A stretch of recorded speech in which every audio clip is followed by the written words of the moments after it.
People, welcome back to the channel. The last 24 hours have been very just up and down for the most part. And I'm just going to go straight into it. I'm going to jump into it. And if this is your first time here, sub to the channel, like the video, and let's just get into it.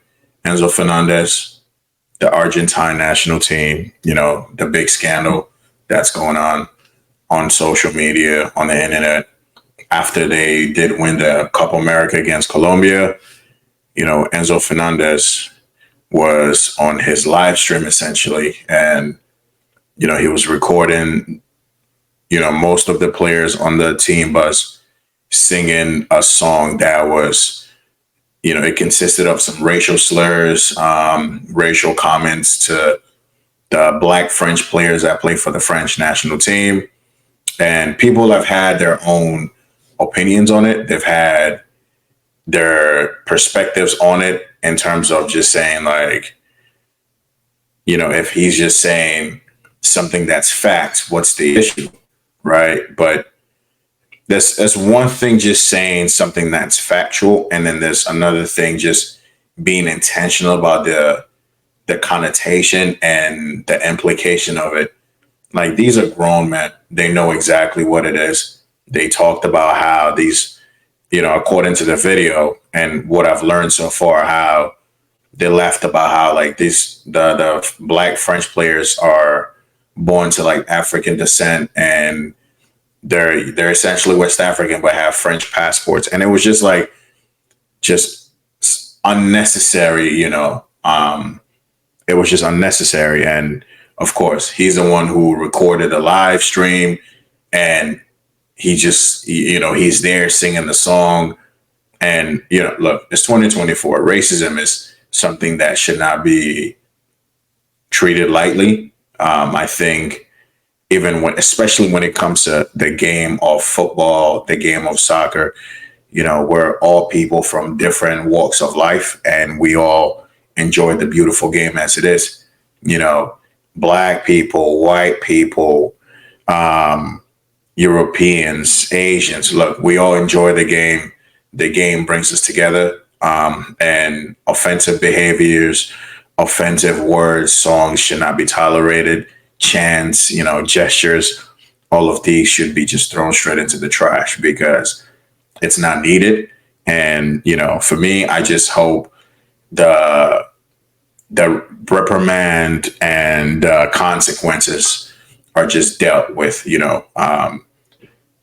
Several of the French players that played for Chelsea have unfollowed him, and some of the ones that are not even French, the likes of Lavias and essentially the African players that play for the team have unfollowed him, and rightly so, because these are people you kind of share a dressing room with. These are people you've seen for almost a whole year together. You've interacted with them. You represent a big club in England. And look, whether racism is something that's very prevalent and popular in South America, you're not in South America anymore.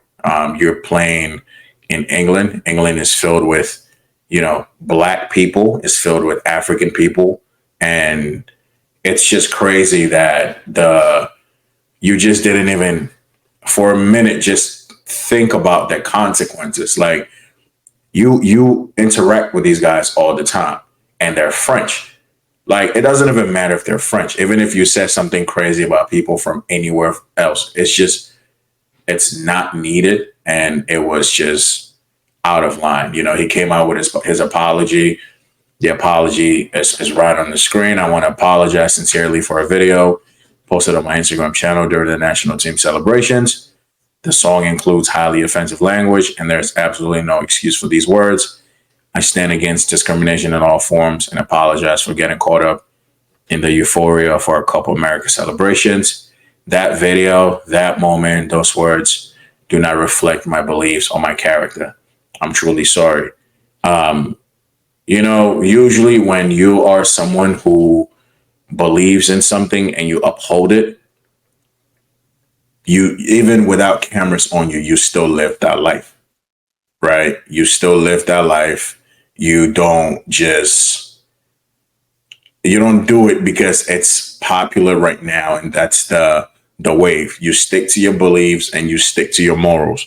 So this apology just looks like damage control. And whatever the consequences are, the consequences should just be, yeah, it should be rained down. Fines, maybe taken out of the team for a bit, do whatever courses you need to do. Because every single Premier League game, for the most part, there's no to racism on the shirts. You take a knee, you play with all these people, and it's just nah. It's unacceptable.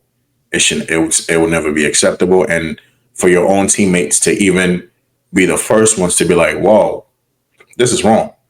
That's how you know you messed up bad.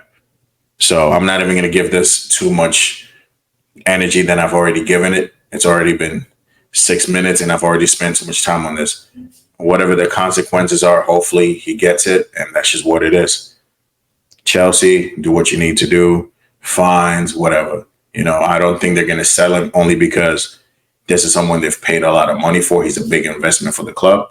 And I don't know how he ever recovers from this, but that's just something we'll have to see how it develops. It's so far when you've seen the pictures, the videos of preseason training with a new coach, I think it's all looked good. And then this was like that one distraction we didn't need. So personally, for me, I think once he comes back, there's got to be a big team meeting, coach, owners, sporting directors, captains, players, just have that meeting, sort it out, decide the next course of action, because we don't need this distraction when we go into the new season. It's not worth it. We don't need it. Kill it. Done. That's it. But I think whatever the consequences are, it should be given. So that's my opinion on this. Say no to racism. Racism shouldn't have a place in the beautiful game. It shouldn't have a place in the world we live in. It should not be, something that is celebrated. And, we're not going to stand for that. So whatever they need to do, they just got to take care of that. But that's about the whole Enzo stuff. Now, today we had the here we go from Fabrizio. We had the here we go from essentially David Ornstein also confirming that the Euro deal was finalized. United paid a decent amount of money for Leni Yoro. I'm just going to bring this up really quickly. Leni Yoro to Man United. But, that's a big outlay for someone so young. And my thing with this is this. If this was any other team that made this kind of move, I just feel like it would have been a problem.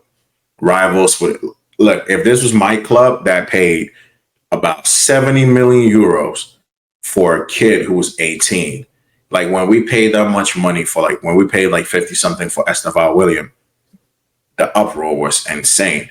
It was like, why are you spending money on these unproven players? Why are you spending money here? Why are you spending money there? And I get it, right? United don't usually make or haven't made this kind of move. So for them, it's like one of those, it's a one in a lifetime opportunity that, for someone who's been dubbed the Mbappe of defenders, this to them, it looks like a good investment. And personally, I think if it wasn't so expensive, I could also be like, this is a great deal. And it could still turn out to be a great deal. My only thing is because he only has 1 year left on his contract, right? And granted, if it came down to waiting for Man United and waiting on Real Madrid for the contract to just die down, he's absolutely going to Real Madrid. Like he's not even going to Man United. So United saw an opportunity. I think I said that in another video. They put the money down and put pressure on Euro, Lille, and Madrid. Now, I think Madrid, again, he wasn't really a priority for them. That is just my personal opinion. I don't think he was a priority. So they figured we're not paying what Lil wants. We'll just wait till, he just comes for free next year. And we all know for the most part, when Madrid goes in to get a player, they get him. If even look at Mbappe. Mbappe waited till his contract was done. He signed an extension. Madrid never wanted to pay the crazy amounts PSG were asking for Mbappe. They got their guy, at the end. And I feel like that would have been the same deal with Euro. But United said, you know what, forget that. We need a defender. You look like a good profile we want to have. We're going to put the money down. My only thing, it's the price. For someone who only has 1 year on his deal, I think that's a lot of money. Because my question is this. If Man United had gone to Lille with 40 million euros, would it have still been possible for Lille to have accepted that deal? We don't know. But now it's kind of like hindsight is lucrative, right? Maybe they could have just went 40 million euros with another 10 million euros add-ons. And Lille most likely would have still accepted the deal because they don't want to see the guy leave on free. Like, they wouldn't want that. And Madrid doesn't look like they wanted to pay that much money for the guy anyway. So, again, it's one of those deals. I can't really say much. I've never seen a Leni Yoro game. Most people haven't. If they say they have, that's a lie. Yes, some people do enjoy the French league. People do consume it. So, yes, a few people might have seen a few of his games. But, about a year ago, Leni Yoro wasn't really the name on most people's lips. It was your Diamondes. It was Todibo. These were the names that most people wanted to sign. And I think this other player from Benfica. So, again, this is recency bias, and that's okay because there's always going to be that flavor of the month. There's always going to be that guy. Get him. Everyone thinks he's the next big thing. You got to bring him to your club. So I think on that point of view, it's a fantastic piece of business. But again, it's steep business. I don't know if it's worth it, but I can't really say that till we actually see him play. But I'm just saying that's a lot of money. But for him, I think it's for me, if I was United, I'd rather take Euro for that price over De Ligt. Now they might still be able to get De Ligt as well, but just value for money, long-term potential, room for growth, not even close to his peak yet. I think that's probably why they're paying that kind of money for someone like this. And I think we're just gonna have to see how this turns out because for a defender who's 6'3", looks like he can cover ground really well. Because when you watch the compilations, again, compilations always show you the best attributes of a player. So from whatever we see from the comps, he looks like a decent defender. He looks like his recoveries, tackles are on point. But the Premier League can be a humbler. The Premier League moves at a different pace. And because he doesn't have that much experience for me, he's so young, I think. And then he's going to go into one of the biggest clubs in world football. Like that pressure, I think I said that about like if Braithwaite went to United, that pressure of representing United is going to be huge. But Euro would have the platform to be able to show his quality only because they lost Varane. Martinez has been essentially injured for the majority of last year. Maguire is just Maguire. Lindelof hasn't really been available. So the only defenders really they had available was Johnny Evans. So his pathway to the first team, it's right there. He's going to get minutes. He's going to get game time, which would definitely help improve the player in general.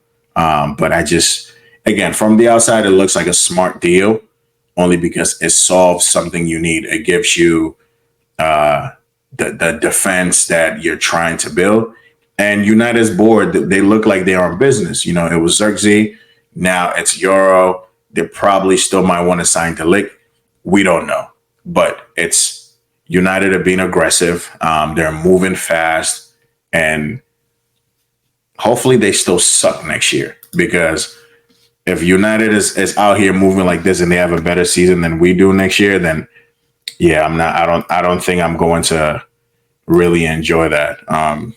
Now, another piece of news was the Nico Williams, and we've heard the latest that Chelsea are making the latest. They feel like they're in a good like in a good place, just in case a possibility arrives that they can move for him. But the guy just wants to go to Barcelona. I think he wants to go to Barcelona. Again, he has a good relationship with Yamal, so it wouldn't be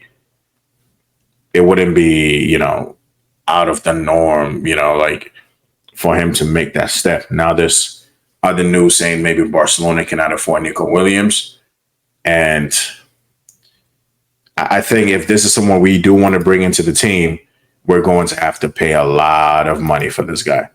Like Nico Williams would have to cost us an arm and a leg. I mean, yeah, you trigger the release clause, but it's the salary that is going to be a problem, because we know Chelsea have decided that their weight structure, they're not going to essentially break that for anyone unless they feel like you're worth it. So again, is this someone I want in my team? To be honest with you, not really. Only because I would rather we move for a finisher, a striker. As exciting as he is, he the one who's going to bridge the gap between Chelsea and the teams that finished above us? I highly doubt it. Only because he's not really a goal scorer. He is electric. He can finish when he has a good chance, but I just don't see him being the guy that would, take us up there. So, I mean, yeah, it looks like it's a nice target. It's a potentially good player to have. That wouldn't be my focus for the transfer market. I think I would want a striker first. If you get me a striker and then you still want to get Nico Williams, as like, all right, we've gotten the striker now. Now we want to do something even bigger in the window. We'll get you Nico Williams. And I would say, yes, go for it. But for me, nah, I just don't believe that this is, it should not be the priority that we should be looking for. And then it said Aston Villa were also trying to join in the race for Nico Williams. I mean, they do have Champions League to offer, but the problem is Aston Villa wouldn't really have the pull like your Barcelonas, your Arsenals, even your Chelseas, because Chelsea can essentially offer more money. And I'm sure Villa can offer that same money too. But out of those three teams, I don't see Williams going to Aston Villa. But if somehow Villa were able to convince Williams to join their project, that it's going to be insane. But here's that news about Williams and Aston Villa, which again, when I read that news, I was kind of like, wait, what? Seriously? But there it is, guys. Aston Villa preparing to compete with Chelsea and Barcelona for Nico Williams. He's viewed as the ideal player to replace Moussa Diaby, who is Saudi bound. I don't see this move personally happening between, Villa and Williams. Who knows? Maybe someone just threw their name into the whole mix. But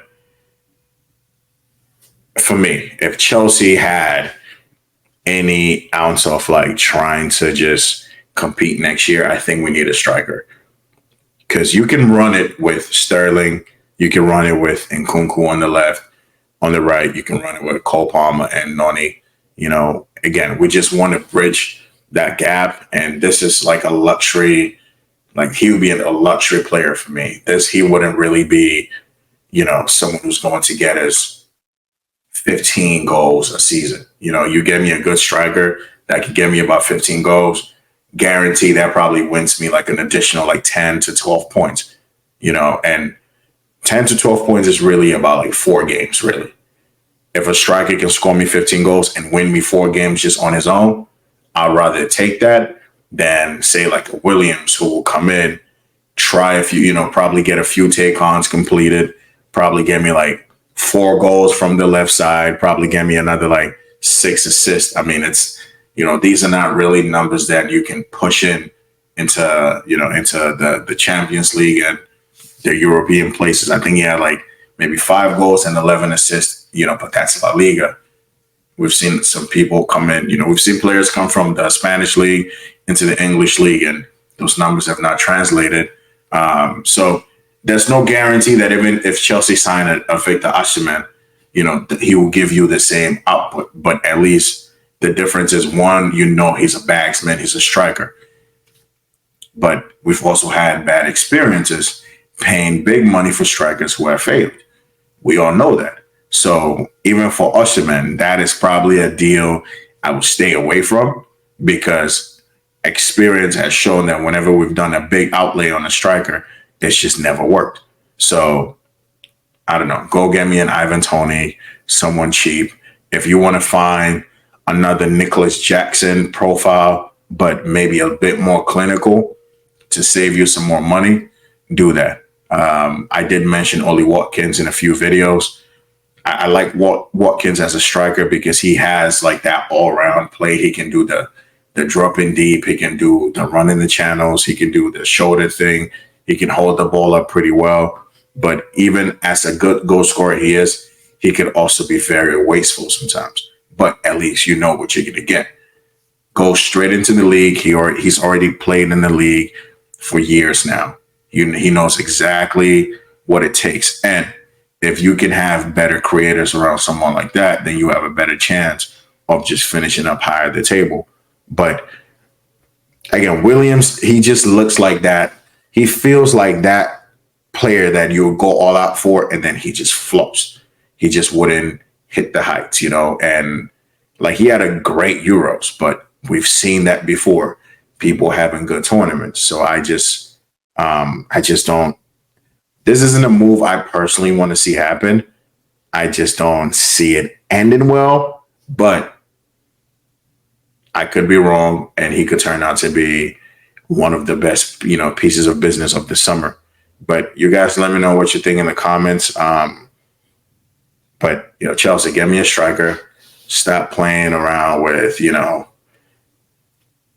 under 18, 16-year-olds. There was another link to another 16-year-old, but I'm not even going to get into that because we just have so many of these youngsters for the future. And, I think the first team, and again, when I look at our first team, I don't think it's entirely that bad. I think we do have some genuine quality into the team.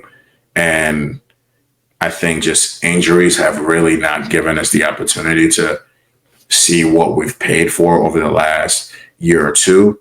But again, them changing the whole medical team potentially might give us something, we can be hopeful, where we can see that injuries improve, key players return.